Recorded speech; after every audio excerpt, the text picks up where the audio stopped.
को, आप देख रहे हैं ताराचंद क्लासेस। आज की वीडियो में बात करेंगे अधिकारों के संबंध में मार्क्सवादी दृष्टिकोण। अच्छा टॉपिक है, कई बार एग्ज़ाम में आ चुका है, तो इसको अच्छे से प्रिपेयर करें, नोटबुक लेके बैठें। अब इसमें अधिकार जो है मार्क्सवादी दृष्टिकोण की जो परिभाषा है उसमें बताया गया है कि आर्थिक संरचना के ऊपर, यानी कि अमीर और गरीब के बीच का संघर्ष होता है, जिसमें बात करी है मार्क्सवादी अधिकारी दृष्टिकोण में, जिसमें ये बताया गया है कि अधिकार जो है विशेष तौर पे मजदूर वर्ग को देने चाहिए। जब तक मजदूर वर्ग को पूर्ण रूप से अधिकार नहीं मिलेंगे, अच्छे से पूरे समाज का विकास नहीं हो सकता है। और पूरे समाज को जो खराब किया है वो पूंजीवादी व्यवस्था ने किया है, जहाँ पे मजदूर वर्ग का ध्यान नहीं दिया गया, केवल अमीर वर्ग के ऊपर ज़्यादा ध्यान दिया गया है, जिसके खिलाफ साम्यवादी यानी कि समाजवादी बोलो या फिर मार्क्सवादी दृष्टिकोण में बोला गया कि अधिकारों को विशेष तौर पर मजदूरों को देना चाहिए ताकि एक अच्छा आदर्श समाज स्थापित हो सके। तो चलिए इसको स्टार्ट करते हैं। मार्क्सवादी दृष्टिकोण के अनुसार अधिकारों की अवधारणा समाज की आर्थिक संरचना और वर्ग संघर्ष से जुड़ी हुई है। आर्थिक संरचना में आ जाते हैं पूंजीवादी और वर्ग संघर्ष में आ जाते हैं मजदूर वर्ग।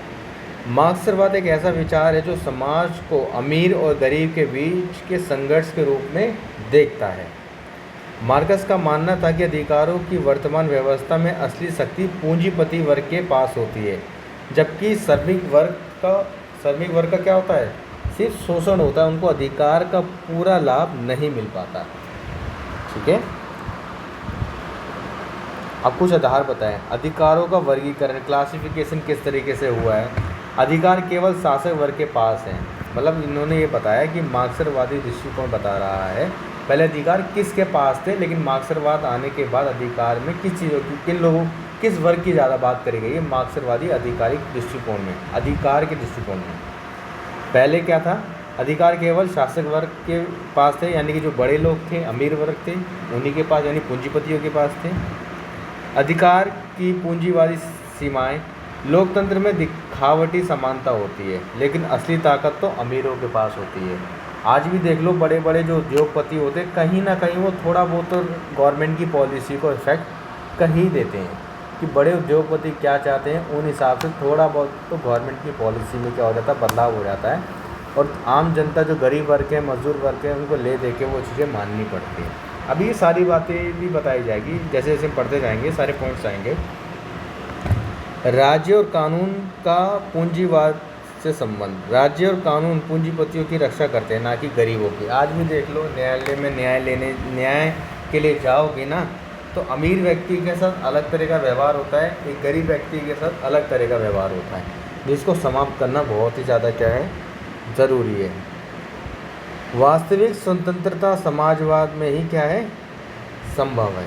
जब तक समाजवाद नहीं आएगा, जब तक वास्तविक स्वतंत्रता और अधिकार प्राप्त नहीं हो सकते। ठीक है, चलो अब ये जो पॉइंट्स हमने देखे, आप इसको एक एक करके अच्छी तरीके से पढ़ लेते हैं। अधिकारों का वर्गीकरण, क्लासिफिकेशन, जैसे ऊपर पढ़ा था हमने, ये पूंजीपति के फायदों के लिए। पूंजीवादी समाज में कानून और अधिकार इस तरह बनाए जाते हैं कि अमीर और ताकतवर हो जाते हैं, तो सत्ता में बने रहते हैं, और गरीब लोग केवल उनका अनुसरण करते हैं। जो नेता लोग हैं वही पावर पॉलिटिक्स में होते जाएंगे, आम जनता है और टूटती जाती है। यार वर्तमान दिल्ली में हालत देखो। श्रमिक को, मजदूर को कुछ अधिकार दिए जाते हैं, लेकिन केवल दिखावे के होते हैं, ताकि वे शोषण के खिलाफ विद्रोह ना कर पाएँ। सिर्फ कहने के लिए अधिकार दिया तो है, जीने का दिया तो है, लेकिन यार एक बेसिक रेम्यूनरेशन तो मिलना चाहिए ना। रेम्यूनरेशन का मतलब है एक रिस्पेक्टफुल इनकम तो मिलनी चाहिए ना। आज देखो, एक हाउस गार्ड के लिए कितनी तनख्वाह मिलती है, 10,000, 8,000, और किताबों में देखोगे ना तो उसी व्यक्ति की तनख्वाह 18,000, 20,000, 25,000 रुपये दिखा रखी होती है, लेकिन इन हैंड रियलिटी में उसको पैसा कैसे मिलता है, कैश में। और कैश में कितना दिखा देंगे, 12,000 रुपये दे दिए, 10,000 रुपये दे दिए, मेडिकल लीव पता नहीं क्या क्या उसका काट लेते हैं। चलो कोई नहीं, देखो पूंजीपतियों के पास संपत्ति का अधिकार, राइट टू प्रॉपर्टी होता है, लेकिन गरीब लोगों के पास ज़मीन और संसाधन नहीं होते। भले अधिकार तो दे दोगे, चलो ठीक है, संपत्ति अर्जित करने का अधिकार दे दिया, उसे उसके काम की कमाई ना मिले तो संपत्ति क्या खरीदेगा? पहले तो अपना गुजारा भत्ता करेगा, तब जाके तो कुछ खरीद पाएगा।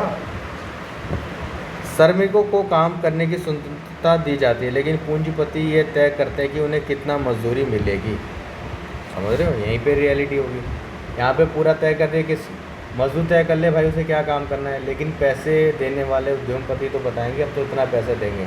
भले गवर्नमेंट ने न्यूनतम पॉलिसी वगैरह बना रखी है, लेकिन आज भी अगर जब आप लोग जॉब करना शुरू करोगे प्राइवेट सेक्टर में कभी जाओगे, तब आपको पता लगेगा कि दिल्ली गवर्नमेंट तो कह रही कि पढ़े लिखों को इतना पैसा दो, जो पढ़ा लिखा नहीं है उसको इतना पैसा दो।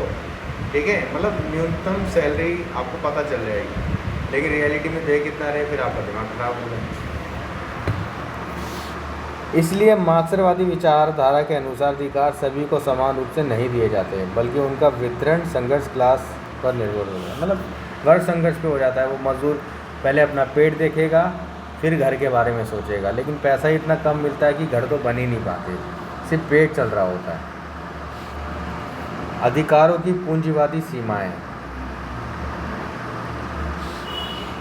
पूंजीवाद लोकतंत्र को बनावटी समानता कहा गया है। चलो देखें। पूंजीवादी देश यह दावा करते हैं कि वे अपने नागरिकों को स्वतंत्रता, फ्रीडम, समानता और न्याय प्रदान करते हैं, लेकिन हकीकत में ये अधिकार केवल अमीर और पूंजीपतियों को मौजूद बनाने के लिए होते हैं। गरीब लोग वोट देने का अधिकार तो मिलता है, लेकिन असली सत्ता तो केवल पूंजीपति का नियंत्रण ही रहता है। आज तुम दिल्ली की न्यूज़ देख लो, आपको खुद रियलिटी समझ आ जाएगी। कभी थाने में जाओ, कभी कोर्ट में जाओ, आपको पता चल जाएगा कि हाँ भाई किस तरह का व्यवहार करते हैं लोग। चलो कोई नहीं, आगे देखते हैं। अब ये देखो, एजुकेशन इतनी महंगी होगी, स्वास्थ्य सेवाएं इतनी महंगी होगी, आदमी कैसे आगे बढ़ेगा? जब उसके पास पैसा ही नहीं होगा तो कैसे आगे बढ़ेगा? इसलिए कमाना बहुत ज़रूरी है। राज्य और कानून का पूंजीवाद से संबंध। राज्य का काम केवल कानून और व्यवस्था बनाए रखना नहीं होता, बल्कि अमीरों के फ़ायदे के लिए गरीबों को नियंत्रित करता है रूल्स रेगुलेशन बना के। हमेशा देखना, नियम कानून हमेशा गरीबों के लिए बनते हैं। कानून भी इसी तरह बनाए जाते हैं। वे पूंजीपति की संपत्ति को और अधिकारों की रक्षा करते हैं, ना कि गरीबों के अधिकारों की। सच में भाई ये है। अगर कोई गरीब व्यक्ति चोरी करता है तो उसे जेल हो जाती है, लेकिन बड़े पूंजीपति टैक्स चोरी करते हैं तो उन पर कोई कड़ी कार्रवाई नहीं होती। हड़ताल करने वाले मजदूरों पर कड़े कानून लगाए जाते हैं, लेकिन पूंजीपति को श्रमिक का शोषण करने की छूट मिल जाती है। आप खुद देखो, बड़े बड़े जो MNC कंपनीज होते हैं, आपको न्यूज़ आती होगी, फलाने एम्प्लॉय ने सुसाइड कर लिया, उस एम्प्लॉय ने सुसाइड कर लिया। अब उनके खिलाफ गवर्नमेंट क्या एक्शन ले रही है? कोई जवाब नहीं है। उनका क्या? ज़रूरी नहीं है कि जो बॉर्डर पे हैं या फिर ऐसी घटनाएं जो हाईलाइट हो गई हैं, बट ये जो कॉरपोरेट सेक्टर्स में जो लोगों के साथ शोषण होता आ रहा है, साइलेंट शोषण, उसके ऊपर भी सरकार को देखना बहुत ही ज़्यादा क्या है, ज़रूरी है। ठीक है, इसलिए मार्क्सवादी दृष्टिकोण कहता है कि जब तक पूंजीवाद रहेगा तब तक राज्य और कानून केवल अमीरों की रक्षा करेगा। वास्तविक स्वतंत्रता समाजवाद में ही क्या है, संबंध है। समाजवाद में उत्पादन के संसाधन जैसे कारखाने, जमीन, बैंक, पूरे समाज का नियंत्रण होगा, ना कि केवल अमीरों का। ऑब्वियसली बात है, उस साम्यवाद में क्या होता है, सारा कंट्रोल गवर्नमेंट का होता है, और गवर्नमेंट क्या करती है, इक्वली पूरे समाज के सभी वर्गों में समान रूप से बांट देती है। इससे समाज में असली समानता और न्याय क्या होता है, स्थापित हो। सभी लोगों को बिना किसी भेदभाव के काम करने, शिक्षा पाने और अपनी ज़रूरत पूरा करने का अधिकार मिलेगा।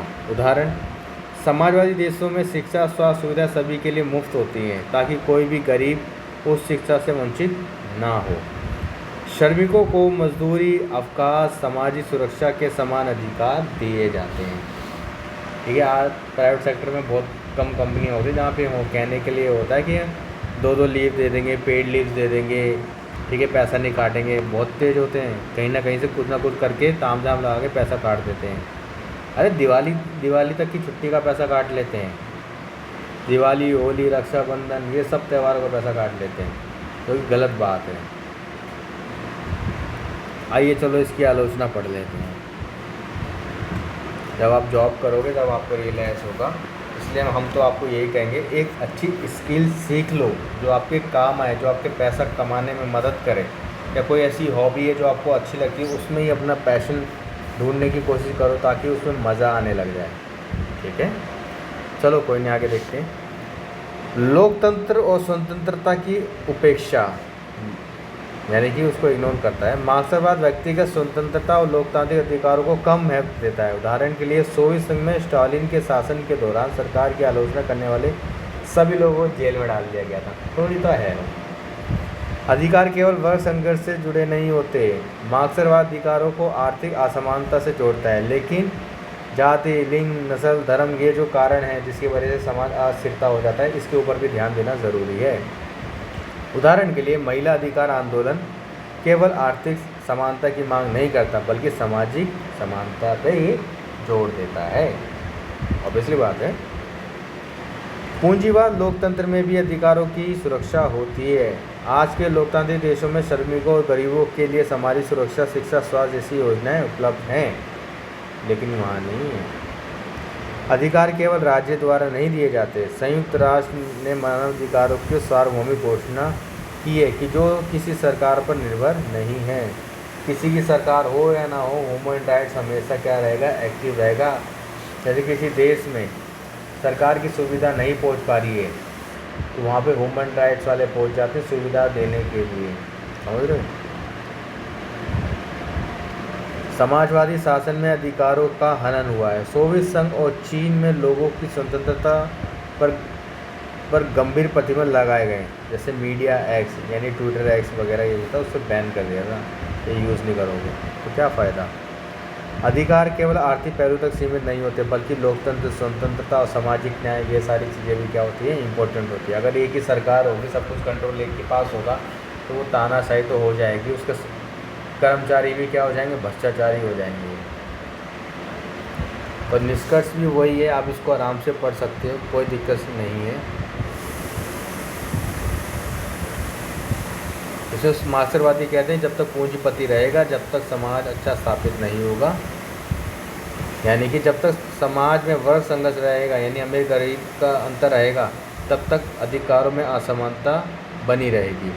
समाजवाद और साम्यवाद के जरिए ही असली समानता, स्वतंत्रता पाई जा सके। इसलिए मार्क्सवाद अधिकारों की पूंजीवादी व्यवस्था को खारिज करता है और समाजवाद को असली अधिकारों का आधार मानता है। ठीक है, ये था आज का निष्कर्ष। ओवरऑल यही है कि अधिकार के मार्क्सवादी दृष्टिकोण में पूंजीवादी व्यवस्था का पूर्ण रूप से असमर्थन किया गया, यानी कि हम पूंजीवादी व्यवस्था समर्थन नहीं करते। जो होगा समाजवादी या साम्यवादी व्यवस्था के तहत ही अधिकार को बांटा जाएगा, मजदूर वर्ग को ज़्यादा सहायता दी जाएगी। ठीक है, आई होप आपको आज की वीडियो अच्छी लगी होगी, आज का टॉपिक आपको समझ आया होगा। मिलेंगे आपसे नेक्स्ट वीडियो में। अगला जो टॉपिक है हमारा राष्ट्रवाद है। ठीक है।